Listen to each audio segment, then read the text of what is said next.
Have you ever noticed कि pome, drama और novel सब डिफरेंट क्यों फील करते हैं? कभी आपने सोचा कि क्यों पोम नॉवेल जैसी नहीं होती है और ड्रामा पोइट्री जैसा क्यों नहीं होता है? इसका जवाब एक बहुत ही इंपॉर्टेंट लिटरेरी टर्म में छुपा हुआ है जिसको हम बोलते हैं genre. Hello student, welcome back to my channel. आज हम बीएस इंग्लिश फर्स्ट सेमेस्टर के एक बहुत ही इंपॉर्टेंट टॉपिक पर बात करेंगे जो आपके लिए और आपके एग्जाम पॉइंट ऑफ व्यू के लिए बहुत ही ज़रूरी है। So our first topic, what is genre? अगर हम डेफिनेशन की बात करें तो ये जो वर्ड है जनरा,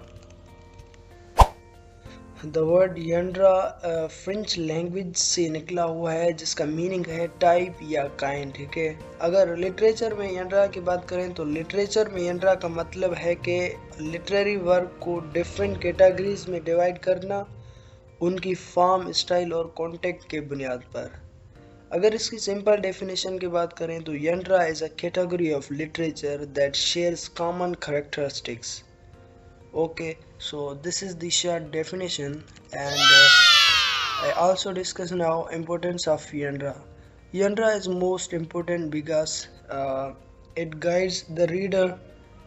genre students और readers दोनों के लिए बहुत important होता है।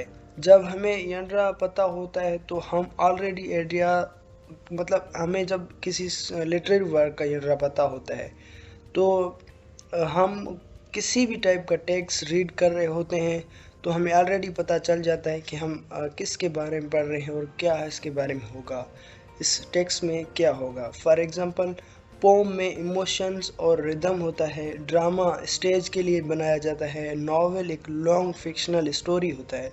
तो इसी तरह अगर हमें जनरा पहले से ही किसी लिटरेरी वर्क का पता चल जाता है तो हमें रीडर्स को जो है ना उस टेक्स्ट को पढ़ने में या समझने में हेल्प हो जाती है। तो ये जो है ना नॉवेल की इम्पोर्टेंस है इसकी, जनरा की।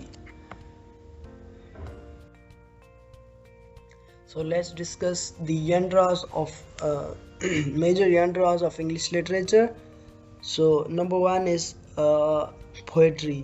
पोएट्री एक जनरा है जो इमोशंस, फीलिंग और इमेजिनेशन को रिदम और इमेजिनरी के जरिए एक्सप्रेस करता है। ठीक है, एग्जाम्पल सोनेट हो गई, ओड या लिरिक हो गया। So similarly the other important genre is drama. Drama is a most important genre. Drama वो जनरा है जो परफॉर्म करने के लिए लिखा जाता है। इसमें स्टोरी, डायलॉग्स और एक्शंस के थ्रू मूव करती है। एग्जाम्पल के तौर पर ट्रेजेडी या कॉमेडी भी हो सकता है। एग्जाम्पल जो पोएट्री है इसमें इमोशंस और फीलिंग्स इमेजिनरी और रैम रिदम के जरिए एक्सप्रेस किया जाता है।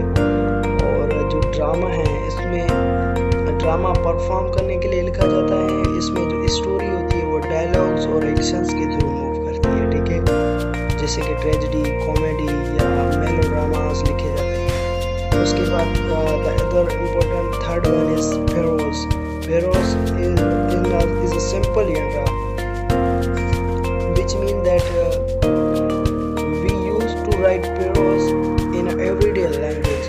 everyday language में लिखा जाता है, इसमें रैम और मीटर कुछ भी नहीं होते हैं, मतलब ये सिंपल होता है। everyday language में लिखा जाता है, इसमें रैम और मीटर नहीं होता।